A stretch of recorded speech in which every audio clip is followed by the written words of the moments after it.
آپ کو آخر میں یہ بات سمجھا رہا تھا کہ ایک اللہ کا فیصلہ ازلی ہے جو اس نے شروع سے ہی فرما دیا ہے، اس میں کوئی تبدیلی نہیں ہو سکتی ہے۔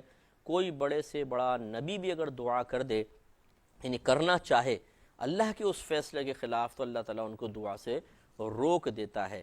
لہٰذا یہ جو کہا جاتا ہے کہ دعا تدبیر کو بدل دیتی ہے، تقدیر کو بدل دیتی ہے، یا تدبیر تقدیر کو بدل دیتی ہے، اس سے مراد وہ اللہ کے ازلی فیصلے نہیں ہیں، کیونکہ ان میں تبدیلی کی کوئی گنجائش نہیں ہے، بلکہ یہ اصل میں فرشتوں کو صحیفے صحائف دیے جاتے ہیں جن میں اللہ تعالیٰ کا وہ ازلی فیصلہ بھی لکھا ہوتا ہے۔ اس کے علاوہ اور بہت ساری فرضی صورتیں اللہ تعالیٰ لکھ کر ان کو دے دیتا ہے۔ اب وہ فرشتوں کو خود بعض اوقات نہیں پتہ ہوتا کہ اس میں سے ان تمام صورتوں میں سے اللہ کا ازلی فیصلہ کون سا ہے۔ فرشتوں کو بھی اس وقت پتہ چلتا ہے جب ان میں سے کوئی ایک بات ظہور پذیر ہو جاتی ہے۔ میں آپ کو سمجھا رہا تھا، ایک اور مثال سے عرض کر دیتا ہوں۔ مثال کے طور پہ فرشتوں نے دیکھا کہ اللہ تعالیٰ نے ان کے صحائف میں لکھوایا ہے کہ اگر یہ شخص آج صبح اس راستے سے آفس جائے گا، ایکسیڈنٹ ہو جائے گا، اس راستے سے جائے گا، اس کو لوٹ لیا جائے گا، اس راستے سے جائے گا، صحیح سلامت پہنچ جائے گا، اس راستے سے جائے گا تو اس کی گاڑی پنچر ہو جائے گی اور یہ واپس آنا پڑے گا۔ بس یہ 4 آپشنز لکھے ہوئے ہیں۔ اب فرشتوں کو نہیں پتا کہ اس میں سے اللہ کا فیصلہ کیا ہے، اللہ نے اس کے حق میں آج کے دن کیا فیصلہ کیا ہے۔ اب وہ شخص چلا اور مثلاً تیسرے راستے سے ہوتا ہوا اپنے آفس تک پہنچ گیا اور وہ آفس میں بیٹھا ہوا ہے، تو فرشتوں کو پتہ چلا اچھا اللہ کا فیصلہ یہ ہے، کیونکہ اللہ کے فیصلے کے خلاف تو ہو نہیں سکتا۔ تو معلوم یہ ہوا کہ 3 اللہ کے فیصلے نہیں تھے، یہ ایک اللہ کا فیصلہ تھا، تبھی وہ وہاں تک پہنچ گیا، کیونکہ وہ اللہ کے فیصلے کے خلاف نہیں کر سکتا، اللہ تعالیٰ کے فیصلے کو رد نہیں کر سکتا۔ یہ تو ایک ہے اس شخص کی اپنی مرضی۔ اب مثال کے طور پہ وہ شخص گھر سے چلنے لگا، اس کی والدہ نے دعا دی کہ اے اللہ تو اس کو 7 خیریت کے آفس تک پہنچانا۔ اب یہ باہر نکلا، اس نے سوچا اس راستے سے جاؤں، اس سے جاؤں، اس سے جاؤں یا اس سے جاؤں۔ اب ایک دم اس کے دل میں خیال ہے چلو اس راستے سے جاتا ہوں۔ وہ گیا اور سیدھا آفس تک پہنچ گیا، آرام سے صحیح سلامت پہنچ گیا۔ تو اس کا مطلب یہ ہوا کہ ماں کی دعا کی برکت سے وہاں تک پہنچا۔ جب ماں کی دعا کی برکت سے وہاں تک پہنچ گیا تو وہ 3 جو راستے تھے، جس میں ایک میں جاتا تو مر جاتا، ایک میں جاتا لٹ جاتا، ایک میں جاتا گاڑی پنچر ہو جاتی، وہ 3 تو رد ہو گئے نا۔ تو ہم یہ کہہ سکتے ہیں کہ ماں کی دعا نے یہ 3 جو 4 تقدیریں یا 4 صورتیں لکھی ہوئی تھیں، ان میں سے 3 کو رد کر دیا، ایک پوری ہو گئی۔ لیکن اس میں آپ غور کریں تو ماں کا کچھ بھی کمال نہیں ہے، اس لیے کہ وہ ایک جو پوری ہو رہی ہے وہ تو فیصلہ خداوندی تھا، وہ تو ہونا ہی تھا۔ بس یہاں اتنا ہوا کہ ماں کی دعا اس فیصلہ خداوندی کے مطابق ہو گئی۔ تو اب ہم یہ کہہ سکتے ہیں، یعنی جو اگر بالفرض کوئی اللہ کے ولی ہیں، وہ مطلع ہو گئے فرشتوں کے صحائف میں کیا لکھا ہوا تھا، اور انہوں نے کہا کہ ماں کی دعا کی برکت سے تم آفس تک پہنچ گئے، اگر ماں کی دعا نہ ہوتی تو شاید تم اس میں جاتے مر جاتے، اس میں جاتے لٹ جاتے، اس میں جاتے ایکسیڈنٹ ہو جاتا۔ تو اس کا مطلب یہ ہوا کہ ماں کی دعا نے فیصلے کو، یعنی تقدیر کو بدل دیا۔ تو تقدیر بدلنے سے مراد بس اتنا ہی ہوتا ہے کہ جو فرشتوں کے صحائف میں مختلف صورتیں لکھی ہوتی ہیں، ان میں سے بعض اوقات تدبیر کی وجہ سے یا دعا کی وجہ سے وہ صورت متعین ہو جاتی ہے جو اللہ کا فیصلہ ہی ہوتا ہے، تو بس وہ کام ہو جاتا ہے، باقی سارے رد ہو جاتے ہیں۔ ورنہ ایسا نہیں ہو سکتا کہ اللہ نے ازلی طور پہ ایک فیصلہ کیا۔ مثال کے طور پر میرے لیے اللہ کا فیصلہ یہ ہے کہ یہ 50 سال میں مر جائے گا، مثال کے طور پر۔ اب ایسا نہیں ہو سکتا کہ کوئی بزرگ دعا کر دیں تو میں 52 سال تک زندہ رہ جاؤں، میں صدقہ کر دوں تو 53 سال میری عمر ہو جائے، یہ نہیں ہو سکتا۔ کیوں؟ اس لیے کہ اگر ایسا ہو تو اللہ کا فیصلہ 50 سال کا ہے اور بزرگ کی دعا سے کیا ہو گیا 53 سال، تو اس کا مطلب ہے کہ ان کی دعا اتنی طاقتور ہو گئی کہ اس نے اللہ کے فیصلے کو بدل دیا، یہ نہیں ہو سکتا۔ اس لیے جو فیصلہ خداوندی ہے وہ ہو کر رہے گا، اس کو کوئی بھی رد نہیں کر سکتا۔ تیار کرو، لیکن یہ یاد رکھو کہ آخری فیصلہ اللہ کا ہی ہے۔ آپ کو مجھے بھی اس بات کو سمجھنا چاہیے، اگر ہم سمجھ جائیں گے تو نہ ہمیں پچھتاوا ہوگا، نہ ہم ڈپریشن کا شکار ہوں گے، نہ جھنجھلاہٹ پیدا ہوگی، نہ اللہ پہ غصہ آئے گا۔ پہلے سے ہی سب کچھ چونکہ ہمیں پتہ ہے کہ متعین ہے، میرا اور آپ کا کام ہے صبر و سکون کے ساتھ عمل کرنا، کیونکہ ہمارے نبی کریم صلی اللہ علیہ وسلم، دیگر انبیاء علیہ السلام، صحابہ کرام مسئلہ تقدیر کو ہم سے کہیں زیادہ بہتر جانتے تھے۔ تو ایسا نہیں ہوا کہ انہوں نے یہ سوچا ہو کہ جی اللہ تبارک و تعالیٰ نے جو فیصلے کر ہی لیے ہیں، کیا فائدہ کوشش کرنے کا، بیٹھے رہو، جو ہوگا دیکھا جائے گا۔ نہیں، انہوں نے کوشش کی، لیکن اس یقین اور اس اعتقاد کے ساتھ کہ نتیجہ وہی نکلے گا جو اللہ تعالیٰ چاہتا ہے، جو اللہ نے فیصلہ کر دیا، ہمارا کام ہے کوشش کرنا۔ تو بس اگر ہر مسلمان یہ اپنا ذہن بنا لے اور عقیدہ مضبوط کر لے، مثال کے طور پہ میں ایک کاروبار شروع کرنے لگا ہوں، میں نے دکان بھی اچھی پسند کی، جو کاروبار کرنا ہے وہ بھی اس کی نوعیت بھی بہترین میں نے طے کر لی، افراد بھی بڑے ماہر قسم کے رکھ لیے ہیں، اور خوب سرمایہ میں نے اس میں لگایا ہے، اور کوئی کمی نہیں چھوڑی ایڈورٹائزمنٹ وغیرہ کے لیے بھی، یعنی جتنی طاقت بشری میں سب کچھ کر لیا۔ لیکن اب جو اصل مسئلہ ہے وہ یہی ہے، اگر میرا عقیدہ درست ہے تو میں پہلے سے ذہن میں بات رکھوں گا کہ جتنی میں نے تدبیر اختیار کر لی ٹھیک ہے، وہ میری طاقت کے مطابق تھی، لیکن ضروری نہیں ہے کہ نتیجہ میری توقع کے مطابق نکلے۔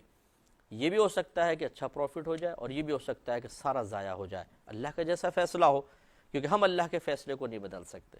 اس کا مطلب یہ نہیں ہے کہ اگر میں ماہر سے ماہر آدمی پوری دنیا سے ڈھونڈ کر ایک دکان پہ بٹھا دوں، پیسہ بھی اچھا خاصا لگاؤں اور خوب ڈیکوریشن پہ خرچ کر دوں، ایڈورٹائزمنٹ بھی اچھی کر دوں، ضرور نفع ہوگا۔ نہیں، بعض اوقات اچھے اچھے کاروباری تباہ ہو جاتے ہیں اور وہ فٹ پاتھ پر آ جاتے ہیں۔ اللہ کا فیصلہ۔ اب اگر میرا پہلے ذہن بنا ہوگا، مثلا میں نے سب کچھ کیا لیکن نقصان ہو گیا، تو پھر مجھے اتنے زیادہ میں پریشان نہیں ہوں گا۔ ایک فطری تقاضا ضرور ہوتا ہے کہ تھوڑا دل میں غم اور رنج پیدا ہوتا ہے، لیکن اگر پہلے سے ہمارا ذہن بنا ہوا ہے ٹھیک ہے، اللہ تعالیٰ کا جو فیصلہ ہوا، اب نتیجہ نکلا مثلا کاروبار تباہ ہو گیا، تو کنفرم ہو گیا کہ اللہ کا فیصلہ ازلی یہ تھا کہ اس کاروبار سے مجھے نفع نہیں ہوگا۔ لیکن مسئلہ بس یہ ہوتا ہے کہ ہمیں اللہ کے فیصلے کا پہلے سے پتہ نہیں ہوتا۔ اگر ہر شخص کو پہلے سے پتہ چل جائے تو اللہ کی مرضی کے موافق کام کر لے، لیکن پتہ نہیں ہوتا۔ اور اس میں بھی ایک اللہ کی حکمت ہے کہ یہ ہمارا امتحان ہے۔ اگر پہلے سے پتہ چل جاتا تو بہت سارے معاملات میں ہم کچھ اور تدبیر اختیار کر سکتے تھے، لیکن یہ مخفی رکھا گیا معاملہ۔ ہمیں اللہ کا فیصلہ، اللہ کا ارادہ اس وقت پتہ چلتا ہے جب کام ہو چکا ہوتا ہے۔ مثلا ایک چائے میرے سامنے آ کے رکھی گئی، اب اللہ کا فیصلہ کیا ہے، یہ چائے میرے پیٹ میں جائے گی یا نہیں مجھے نہیں پتہ۔ بعض اوقات ایسا ہوتا ہے یہ چائے سامنے آئی، گھروں میں ایسا ہوتا ہے بالکل ہاتھ میں لیے اچانک گھنٹی بجی، کوئی مہمان آ گیا، تو گھر والے کہتے ہیں یہ چائے فی الحال ادھر پہنچا دو، تمہیں اور بنا دیتے ہیں۔ اچھا جی چلیں جی، وہ دے دی ادھر چائے، دوسری چائے بن کر آ رہی ہے۔ اب بالکل چائے تیار تھی، پیٹ میں اترنے والی تھی، لیکن فیصلہ خداوندی یہ تھا کہ چائے وہاں پہنچے گی، اس کی قسمت میں تھی، سامنے سے نکل گئی۔ تو اس لیے اب مجھے پتہ چلا، او ہو اچھا، جب یہ مہمان کے سامنے چلی گئی، اس نے پی لی، تو مجھے پتہ چل گیا کہ اللہ کا فیصلہ یہ تھا کہ یہ میرے پاس نہیں آئے گی، اس کے پاس جائے گی۔ تو معلوم یہ ہوا کہ ارادہ خداوندی یا اللہ کے جو ازلی فیصلے ہیں ان پر ہم مطلع ہوتے ہیں کام ہو جانے کے بعد۔ اس لیے معلوم یہ ہوا، جب پہلے معلوم ہو ہی نہیں سکتا تو ہمیں دونوں ہی ذہن میں آپشنز رکھنے چاہیے۔ مثلا آپ نے ایک رشتے کی بات کی کہیں پہ بچوں کے، بڑا مناسب رشتہ ہے، لڑکا بہت اچھا ہے، اب دونوں آپشن ذہن میں رکھیں۔ یہ بھی ہو سکتا ہے، یعنی دونوں صورتیں ذہن میں رکھیں، یہ بھی ہو سکتا ہے کہ اللہ کا فیصلہ ہو کہ یہیں پہ شادی ہوگی، اور یہ بھی تو ہو سکتا ہے کہ اللہ کا فیصلہ ہو کہ اس بچی کا نکاح، اس لڑکے کا نکاح کسی اور کے ساتھ ہوگا۔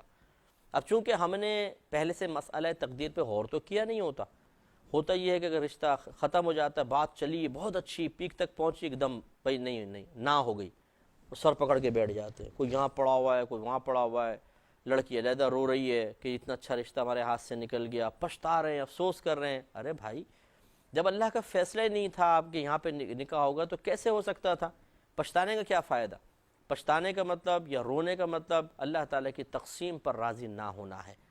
اس لیے میں نے آپ کو بار بار یاد کر رہا ہوں کہ جس نے مسئلہ تقدیر کو سمجھ لیا اور اپنی طبیعت اور اپنی کیفیات کو اس کے تابع کر لیا، اس کے موافق کر لیا، ہزارہا ٹینشن سے بچ جائے گا، ہزارہا مصیبتوں سے بچے گا۔ اللہ کا بڑا کرم ہے کہ بہت سارے امور میں اب ہمارے ساتھ ایسے ہی ہوتا ہے۔ مثال کے طور پر اگر کوئی نقصان ہو جاتا ہے تو وہ اتنا صدمہ نہیں ہوتا کہ جتنا ایک عام آدمی کے شاید دماغ کی رگیں پھٹ جائیں، ہمیں اتنا صدمہ نہیں ہوگا۔ کیوں؟ اس لیے کہ ہمیں معلوم ہے کہ اللہ کا ارادہ یہ تھا، اور جب ہمارا رب ہمارے لیے کہ ارادہ کر رہا ہے تو وہ تو 70 ماؤں سے زیادہ مہربان ہے۔ وہ ارادہ مجھے سمجھ میں آئے یا نہ آئے، میرے حق میں ضرور مفید ہوگا۔ اس لیے کہ ایک ماں اپنے بچے کے لیے اس کے نقصان کا فیصلہ نہیں کر سکتی ہے، اسے تکلیف دینے کا فیصلہ نہیں کر سکتی ہے، تو جو رب کریم، جو ذات مبارکہ 70 ماؤں سے زیادہ مہربان ہے، وہ ہمارے حق میں ہمارے خلاف کیسے فیصلہ کر سکتی ہے اور ہمیں تکلیف کا ارادہ کیسے کر سکتی ہے؟ ضرور اس میں حکمت ہے۔ لیکن یہ بالکل ایسا ہی ہوتا ہے جیسے ایک ماں، بچہ اسکول نہیں جا رہا، ماں نے پکڑ کے پٹائی کر دی، کیوں نہیں جا رہا؟ بچہ کہتا ہے جی بڑا مارا ہے، تکلیف مجھے پہنچائی ہے، لیکن دیکھنے والے کہتے ہیں نہیں صحیح ہے، اس تکلیف میں بھی تمہارے لیے ایک فائدہ ہے، اس لیے کہ اگر تمہیں ماں نہیں مارے گی، تم کھیل کود کرو گے، پڑھو گے نہیں، تو بڑے آدمی کیسے بنو گے؟ یہی ہمارے ساتھ ہوتا ہے کہ بعض اوقات اللہ تعالیٰ جو ہمارے حق میں فیصلے کرتا ہے وہ بہت نفیس ہوتے ہیں اور بڑی حکمت والے ہوتے ہیں، لیکن اس کی حکمت کی گہرائی تک ہم نہیں پہنچ پاتے، اور جو بچوں کو ایسا ذہن رکھتے ہیں وہ پھر رونے لگ جاتے ہیں، یہ اللہ نے کیوں کر دیا، ایسا کیوں ہو گیا، کاروبار میں ترقی کیوں نہیں ہو گئی، میری نوکری کیوں چھوٹ گئی، کیوں کیوں کیوں کا سوال وہاں پیدا ہوتا ہے جہاں عقیدہ کمزور ہوتا ہے، جہاں پہ طبیعتیں اللہ تبارک و تعالیٰ سے ابھی کامل طور پہ موافقت نہیں رکھتی ہیں، اس کے فیصلوں سے موافقت نہیں رکھتی ہیں، تو پرابلمز ہوتے ہیں۔ اسی میں لوگ خودکشیاں کرتے ہیں، آپ دیکھیں کتنے لوگ خودکشی کیوں کرتے ہیں؟ وہ مایوس ہو جاتے ہیں، اللہ سے مایوس ہو جاتے ہیں، حالات سے مایوس ہو جاتے ہیں، انہوں نے مسئلہ تقدیر کو سمجھا نہیں ہوتا صحیح طریقے سے، تو گزرے ہوئی چیزوں کے اوپر سخت پچھتاتے ہیں اور خودکشی کی طرف قدم بڑھا دیتے ہیں۔ اگر یہ مسئلہ سمجھا ہوتا تو اور اس کو صحیح اپنی طبیعت کو اس کے موافق بھی کر لیا ہوتا، کوئی ٹینشن نہیں، فطری ایک تقاضا ضرور ہے، صدمہ ضرور ہوگا۔ دیکھیں ہمارے نبی کریم صلی اللہ علیہ وسلم مسئلہ تقدیر جانتے تھے، لیکن جب نقصانات ہوئے ہیں، آپ کا رنج فرمانا بھی ثابت ہے، آپ کی چشمان مبارکہ سے آنسو نکلنا بھی ثابت ہے۔ جیسے آپ کے صاحبزادے ابراہیم رضی اللہ تعالی عنہ کا انتقال ہوا تو سرکار کے چشمان مبارکہ سے آنسو نکلے، دل رنج محسوس کر رہا ہے، لیکن یہ فیصلہ خداوندی ہے نا، کوئی شکوہ نہیں ہے، کوئی اعتراض نہیں ہے۔ تو یہ کوئی ایسی بات نہیں ہے کہ اگر آپ کسی نقصان پہ آپ کا دل غم محسوس کرے، رنج محسوس کرے، یہ تو ایک فطری تقاضا ہے، یہ کوئی اللہ کی رضا پر راضی رہنے کے خلاف نہیں ہے۔ خلاف تب ہو کہ آپ اس فیصلے کو قبول نہ کر رہے ہوں، نہیں غلط، ایسا نہیں ہونا چاہیے تھا، میرے ساتھ ایسا کیوں ہوا، اللہ نے میرے ساتھ ایسا کیوں کر دیا، یہ جو کیوں ہے نا، کیوں اور اعتراض اللہ تعالیٰ کی تقسیم اور فیصلے پر، یہ غلط چیز ہے، یہ نہیں ہونی چاہیے۔ اگر یہ ہم اچھی طرح مسئلہ سمجھ لیں تو الحمدللہ بہت ساری مصیبتوں سے بچ سکتے ہیں، ایمان کو بچا سکتے ہیں، اور شیطان کے ہزارہ وار رد کر سکتے ہیں۔ شیطان اسی طریقے سے ہمیں جہالت میں مبتلا کر کے مارتا ہے اور ہمارے ایمان کی بربادی کا سامان کرتا ہے۔